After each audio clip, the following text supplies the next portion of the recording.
Good evening dear students. आज हम लोग स्टैटिक्स जीके के 20 इम्पोर्टेंट क्वेश्चंस को सॉल्व करेंगे जो प्रतियोगी परीक्षाओं में बार बार पूछे जाते हैं। तो पहला क्वेश्चन है, which of the followings gases protects us from harmful sun ray. इनमें से कौन सी गैस है जो सूर्य के हानिकारक किरणों से हमें बचाती है। तो आपका पहला ऑप्शन है कार्बन डाइऑक्साइड, सेकेंड ऑप्शन है नाइट्रोजन एंड थर्ड ऑप्शन है ozone. Your right answer is ozone.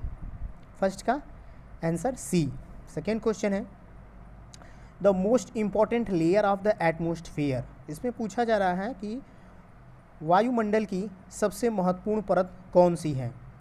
तो इसका आंसर हो जाएगा ट्रोपोस्फियर। जो क्षोभ मंडल होता है यह वायुमंडल की सबसे महत्वपूर्ण परत होती है। एंड यहाँ पे स्ट्रोस्फियर दिया है जो समताप मंडल होता है। यह वायुयान के लिए बहुत ही उपयोगी होता है क्योंकि यहाँ पे तापमान एक समान रहता है। एंड मेसोस्फियर होता है, मेसोस्फियर में ही हमारे आयन मंडल ऊपरी परत होती है। यहाँ पे 50 से 80 किलोमीटर के रेंज तक यह फैला हुआ है।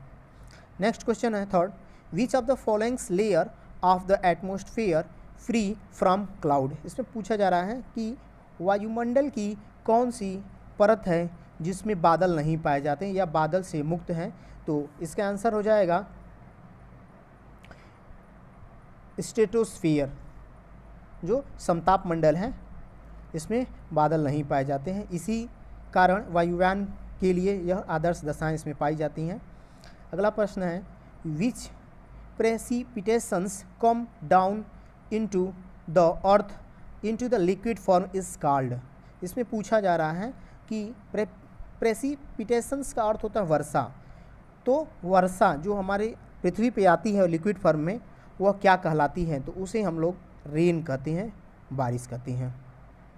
Next question, which rocks is made of molten magma. इसमें पूछा जा रहा है कि ये इनमें से कौन सी चट्टान पिघले हुए मैग्मा से निर्मित होती है। तो इसका आंसर हो जाएगा आग्नेयस रॉक्स, जिसे हम आग्नेय चट्टान या आग्नेय शैल कहती हैं।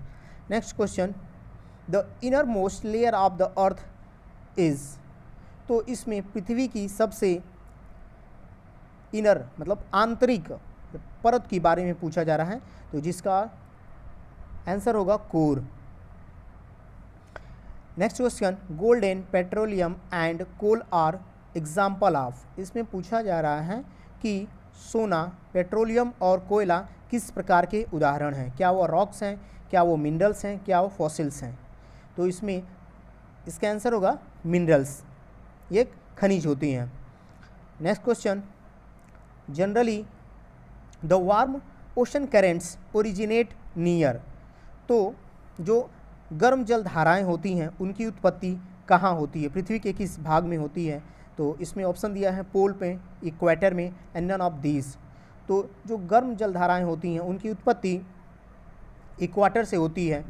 ऐसी जलधाराएँ जो इक्वाटर से पोल की तरफ जाती हैं वो गर्म जलधाराएँ होती हैं, और इसके विपरीत जो पोल से, ध्रुवों से भूमध्य रेखा की तरफ जलधाराएँ जाती हैं वो ठंडी जलधाराएँ होती हैं। Next question, which the rhythmic rise and fall of oceans water twice in a day is called। तो इसमें पूछा जा रहा है कि जो समुद्र की लहरें होती हैं उनका ऊपर उठना और गिरना किस प्रकार की, दिन में वह 2 बार, मैक्सिमम 2 बार, जो हाई टाइड होती है एंड लो टाइड्स के नाम से जानी जाती है। तो ये टाइड इसे कहा जाता है। इसका ऑप्शन हो जाएगा tide. Next question, which of when was Vasco da Gama come in India. तो इसमें पूछा जा रहा है कि पुर्तगाल का जो नाविक था वास्को डिगामा वह भारत कब आया। तो वह 1498 में भारत आया, और 1398 में कबीरदास का जन्म हुआ था, और 1526 में फर्स्ट बैटल ऑफ पानीपत हुआ था। बाबर और इब्राहिम लोदी लोधी वंश का अंतिम संस्थापक था, अंतिम सम्राट या राजा था। नेक्स्ट क्वेश्चन है, who said back to Vedas. किसने कहा वेदों की तरफ लौटो। तो इसका आंसर क्या होगा? दयानंद सरस्वती फर्स्ट ऑप्शन है, सेकेंड है राजा Ram Mohan Roy and third answer है विवेकानंद। तो इसका राइट आंसर हो जाएगा स्वामी दयानंद सरस्वती। इसके करेक्ट आंसर है स्वामी दयानंद सरस्वती ने 10 अप्रैल 1875 10 अप्रैल और कब 1875 में आर्य समाज की स्थापना की थी। कहाँ की थी? मुंबई में। मुंबई में इसकी स्थापना की थी। उसी के साथ सेकेंड ऑप्शन दिया राजा राम मोहन राय। तो राजा राम मोहन राय ने ब्रह्म समाज की स्थापना की थी। कब की थी? तो इसका आंसर हो जाएगा 20 अगस्त को कब किया था? सन जो है आपका 1828 में इन्होंने किया था। एंड थर्ड ऑप्शन है विवेकानंद। तो विवेकानंद ने रामकृष्ण मिशन और वेदांत सोसाइटी की स्थापना किया था। तो रामकृष्ण मिशन की जो स्थापना हुई थी तो 1 मई को हुआ था, वो फर्स्ट मई को। और अगर सन की बात करें तो 1897 में। नेक्स्ट क्वेश्चन है हु गेव द स्लोगन इनकलाब जिंदाबाद। इनकलाब जिंदाबाद का नारा किसने दिया था?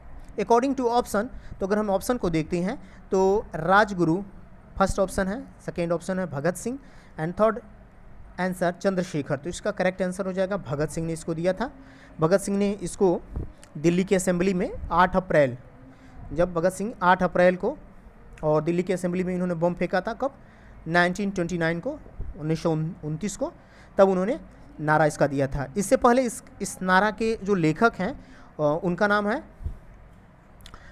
उर्दू शायर थे वो, हशरत मोहानी नाम है, जिन्होंने एक जुलूस के जलसे के दौरान पूर्ण आज़ादी के नाम पे इस नारा को दिया था, इनकलाब जिंदाबाद। नेक्स्ट क्वेश्चन है who is the first female ruler of India.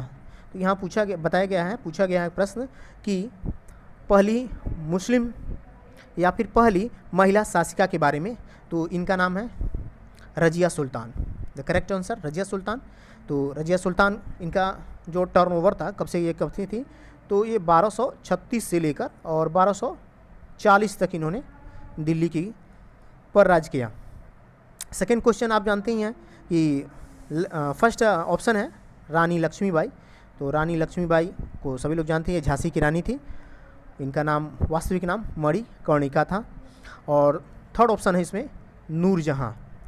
तो नूरजहां का वास्तविक नाम मेहरून निशा था और यह जहांगीर की दूसरी पत्नी थी। Next question, what was the childhood name of Gautam Buddha. तो गौतम बुद्ध के बचपन का क्या नाम था? तो यहाँ 3 ऑप्शन दिया है, सिद्धार्थ, शुद्धोधन और राहुल। तो इसका करेक्ट ऑप्शन हो जाएगा, उनके बचपन का नाम सिद्धार्थ था, उनके पिता का नाम, फादर का नाम जो था शुद्धोधन था और उनके बेटे का नाम, सन का नाम राहुल था। And next question 15 question, who is the head of executive. तो यहाँ पे पूछा गया है राज्यसभा में, यानी कार्यपालिका की जो शक्तियाँ हैं किन में निहित होती हैं, किसके पास होती हैं। तो करेक्ट आंसर हो जाएगा आपका president. Next question, which is the water borne disease. इसमें कौन सा रोग है जो पानी के द्वारा होता है, यानी दूषित पानी पीने से कौन सा रोग होता है। तो यहाँ पे आप देखिए डायरिया दिया है, यह करेक्ट आंसर हो जाएगा। इसके साथ टाइफाइड भी होता है, ठीक है। और ये पोलियो जो है यह वायरस जनित रोग है, वायरस से होने वाला रोग है। नेक्स्ट क्वेश्चन, हु रोट किताब अल हिंद। तो किताब अल हिंद के लेखक कौन है? पहला ऑप्शन है अल-बरूनी, सेकेंड ऑप्शन है अमीर खुसरो एंड थर्ड ऑप्शन है अबुल फजल। तो इसका करेक्ट आंसर क्या हो जाएगा? तो इसका करेक्ट आंसर होगा अल-बरूनी, करेक्ट ऑप्शन 1। अल-बरूनी ने किताब हिंद लिखा है। इसके साथ अमीर खुसरो की भी एक किताब है, तो यह तुगलकनामा इनकी फेमस बुक है। अबुल फजल यह अकबर के समय में थे, इन्होंने अकबरनामा की रचना की है। नेक्स्ट क्वेश्चन है who destroy the temple of Somnath. Somnath के मंदिर को किसने नष्ट किया? तो फर्स्ट ऑप्शन है मोहम्मद बिन कासिम, सेकेंड ऑप्शन है Muhammad Ghaznavi and third option है मोहम्मद गौरी। तो मोहम्मद गजनवी ने इसको डिस्ट्रॉय किया। सेकेंड ऑप्शन पे इसका सेकेंड ऑप्शन है करेक्ट हो जाएगा। तो मोहम्मद गजनवी ने भारत पर 17 बार आक्रमण किया और इसमें 1026 में मतलब 1026 ईस्वी में सोमनाथ मंदिर को डिस्ट्रॉय किया था। उसके साथ फर्स्ट ऑप्शन जो दिया है हमारा मोहम्मद बिन कासिम, तो मोहम्मद बिन कासिम जो था वो प्रथम विदेशी मुसलमान आक्रमणकारी था जिसने भारत पे सबसे पहली बार आक्रमण किया था। वह विदेशी मुसलमान था। कब किया था? तो इसका टर्नओवर देखेंगे तो 638 से लेकर 711 तक है। एंड लास्ट ऑप्शन इसमें है मोहम्मद गौरी।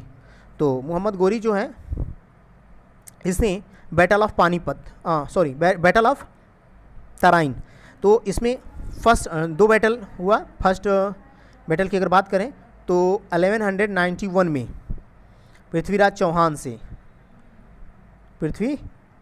हुआ और पृथ्वीराज इसमें जीत गए। मोहम्मद गौरी इसमें क्या हुआ? हार गया। लेकिन जब नेक्स्ट ईयर ही अगले साल ही 1192 में फिर वही बैटल हुआ, सेकेंड बैटल ऑफ तराइन, इसमें मोहम्मद गौरी जीत गया और पृथ्वीराज चौहान की इसमें हार हुई। नेक्स्ट क्वेश्चन है what is the salary of president of India. तो यहाँ पूछा जा रहा है कि राष्ट्रपति की सैलरी कितनी है। तो राष्ट्रपति की जो सैलरी है वह 5 लाख रुपए है प्रेजेंट टाइम में। राष्ट्रपति की जो सैलरी है 5 लाख रुपए है। एंड आज का लास्ट क्वेश्चन है in which years Indian railway was established. यहाँ पूछा गया कि भारतीय रेलवे की स्थापना कब हुई थी। तो ऑप्शन दिया है 1853 AD and 1854 AD and 1857 AD। तो इसका करेक्ट आंसर हो जाएगा आपका 1853 AD 1853 में। तो डेट क्या थी? 16 अप्रैल यहाँ देखिए 16 अप्रैल और आपका यहाँ पे ईयर जो हो जाएगा 1853 में हुआ था। और यह जो फर्स्ट ट्रेन थी यह मुंबई टू ठाणे तक चली थी। और डिस्टेंस इसने 34 किलोमीटर का कवर किया था, 34 किलोमीटर। तो इसमें फर्स्ट बार 16 अप्रैल 1853 को मुंबई से ठाणे 34 किलोमीटर की दूरी कंप्लीट की थी। तो आज के लिए इतना ही। Thank you very much. Video अगर आपको अच्छा लगता है तो like and share and subscribe करें। Thank you very much.